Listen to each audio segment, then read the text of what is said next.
Hello mga love-love! Ngayong araw nga yung luwas ko para mag-OJT, kaya habang nalulungkot ako dito ay naisipan ko ngang videohan yung mag-ama ko. Para nga kako, pag nalungkot ako, ipapanoorin ko lang yung video na to. Medyo matagal-tagal rin kasi yung OJT namin. Kaya naman para sa ekonomiya naman sa Pilipinas, magtitiis na lang tayo.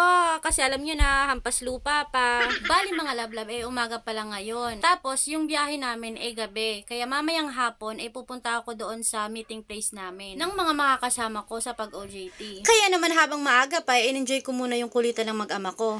Kasi nga, mamaya, panigurado may malulungkot na naman na nanay. Alam niyo mga love-love, ito yung isang bagay na pinakamahirap para sa isang nanay, no? Yung gusto mong manatili sa bahay na lang para alagaan yung anak mo. Pero at the same time, gusto mo ring magtrabaho para sa ekonomiya ng bansa Pilipinas, di ba? Para sa future ng anak mo din yun. Alam niyo mga love-love, kung pwede nga lang hatiin na lang natin yung katawan nating mga nanay, di ba?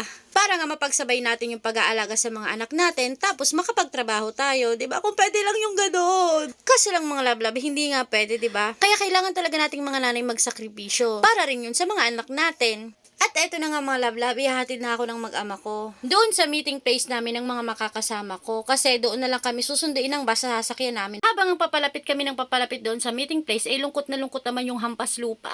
Iniisip ko na nga lang mga love-love, para sa anak namin, magtutulungan kaming mag-asawa. Kasi nga mga love-love, hindi kaya pag yung asawa ko lang yung may trabaho, dapat kaming dalawa pareho meron. Kasi nga mga love-love, Diyos ko naman, sa mahal ba naman ng mga bilihin ngayon? Hindi pwede sa akin yung tutunga nga lang sa bahay. Habang yung asawa ko nagkapakapagod. Nakakaawa kaya yun. Kaya naman mga love-love, kung may kakayanan tayo o kung kaya naman natin, tulungan natin yung mga asawa natin. Kasi 'di ba, ganun naman dapat yung mag-asawa, dapat nagtutulungan. Medyo mahirap nga lang pag malayo sa pamilya, pero lagi na lang nating isipin hampas lupa tayo. Ay, chika! Chika lang mga love-love. Pero hindi, lagi na lang nating isipin yung goal talaga natin. Bakit tayo nagpapakahirap ng ganito? Syempre nga, ay para sa mga pangarap natin, 'di ba? Dahil nga nakarating na kami sa aming destinasyon, hanggang dito lang ang video na ito. Salamatun! Bye-bye!